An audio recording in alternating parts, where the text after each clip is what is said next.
As the NBA season gets closer to a potential return, video of Lonzo Ball working out surfaced, and fans were, well, not impressed. Just like his jump shot entering the league, fans fired back, saying he could have improved his lifting form. Shannon, give Lonzo's form a letter grade. Good thing you guys aren't asking me, because I wouldn't be nice about this. What do you got? Hey, Skip, I'm going to give him an eye, because it's incomplete, because I don't know what the hell he was doing. I don't know if he was trying to do a push press. He was trying to do a strict press, military press. Now, Skip, if he's in a seated position and he was going with that short range of motion, I'm saying, okay, he's trying to keep the tension in the front delt, and so he doesn't want to go all the way overhead. But from a standing position and doing this, I have no earthly idea what he's doing other than putting unnecessary strain on his back, and he's going to end up hurting his back. What he's going to do, I can assure you of that. Okay, so I'll give the overhead press a D. Standing overhead press with way too much weight.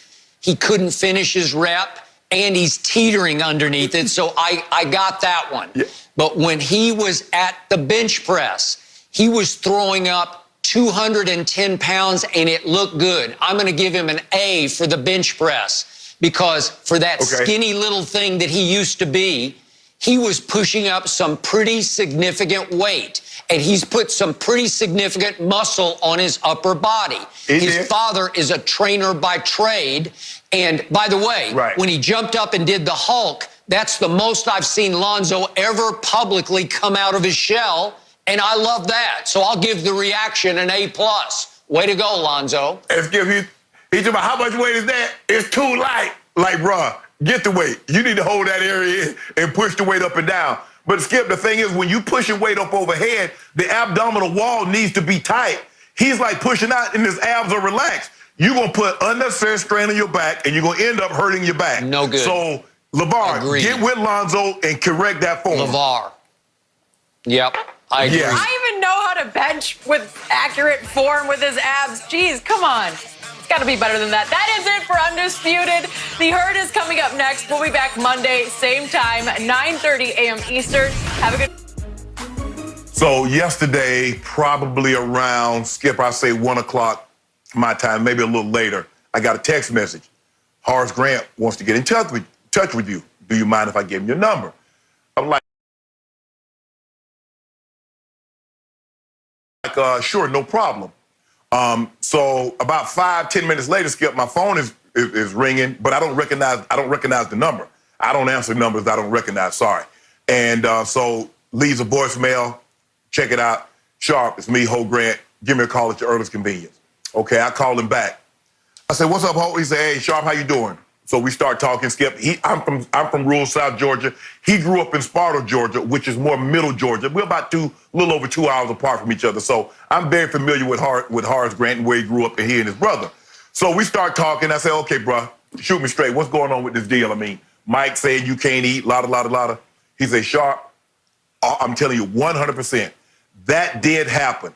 He said there's the flight attendants, they're serving us, and he touches the flight attendant and says, hey, he doesn't eat because he played like poop. And Ho said he stood up and said, F you, Mike. So he went back to confront Mike. One of his teammates, if I'm not mistaken, Skip, he said it was Brad Sellers. He said, nah, G, don't worry about it. It's not worth it. He said there are several times that he and Mike almost came to blows. He told me that it started from the day he got there, that Mike started this, what we would term bullying, from the very first moment that he walked in. So they always had heated practice. There was always a source of contention with him and Mike. And he told me, Skip, he said, Mike, this is the way Mike was.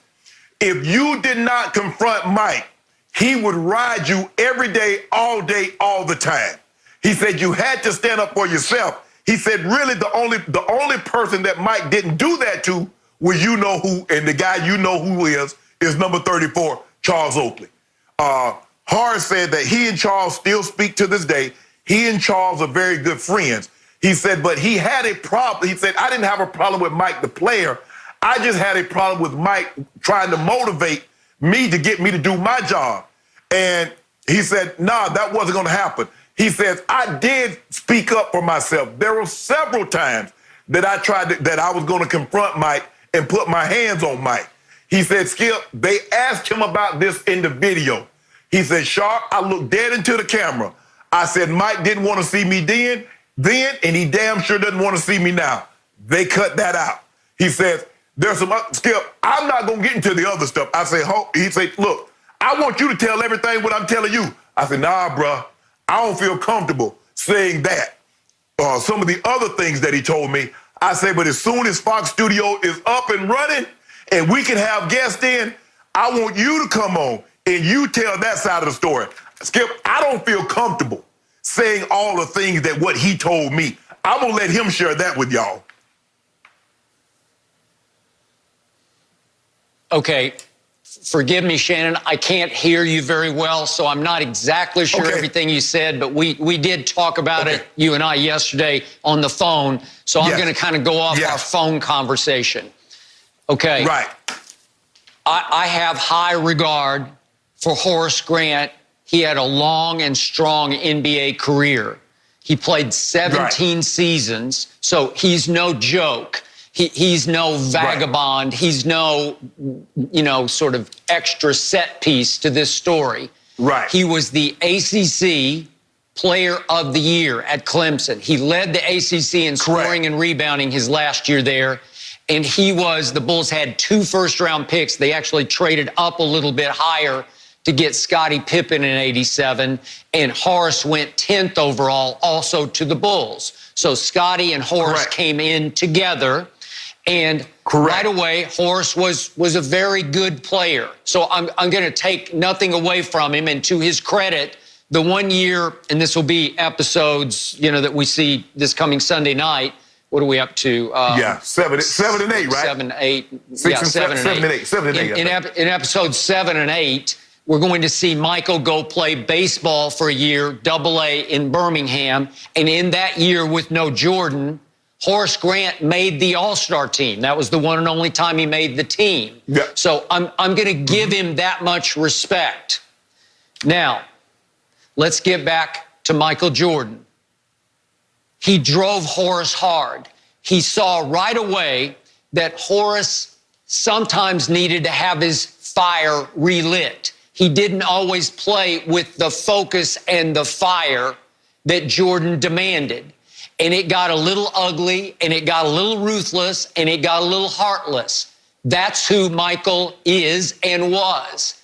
That was the guy whose whole life was committed to winning championships.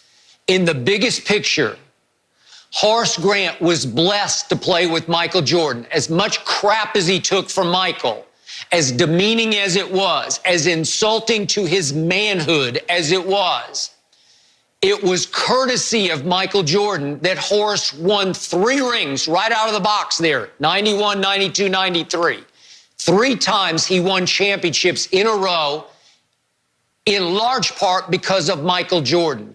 That's the guy, and again, Michael was the unofficial head coach of that team and the unquestioned leader of that team, and he drove everybody similarly, but like the great coaches that we talk about who decide, I need to motivate different players different ways, he motivated Horace ruthlessly by challenging his manhood.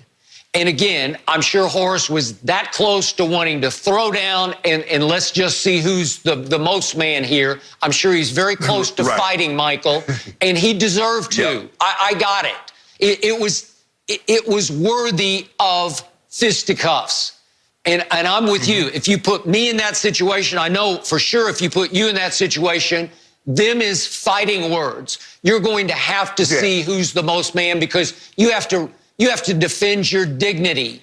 But yet, that's Michael Jordan. And I've never defended the how of it. I've just defended the it of it because that's how he won 6 championships in 6 tries with 6 MVPs because he was psycho-driven. And yet he had high basketball IQ, high psychological IQ, and he decided that there's a weakness in Horace that he's going to challenge and make Horace try to rise up to Michael's level. And if he'd wanted to fight, I'm sure Michael would have been happy to fight him. And could Horace have won that fight? Maybe. It's 6'10 versus 6'6. Maybe he could have. And Horace was a guy who averaged a couple of years 10 rebounds. So he had the ability to be tough. But Michael didn't think he was always tough enough and focused enough and driven enough game in and game out. So when he didn't show up, Michael told the flight attendant, no food for him on the way home.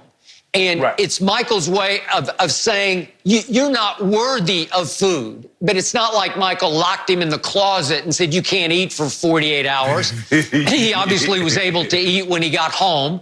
But in the end, you have to realize that Horace Grant had a great ride because he did win 3 championships. Then he did make the All-Star team. And guess what all that got him? It got him a 5-year, $50 million deal with Orlando. So he got to leave after '94, which was Michael's baseball.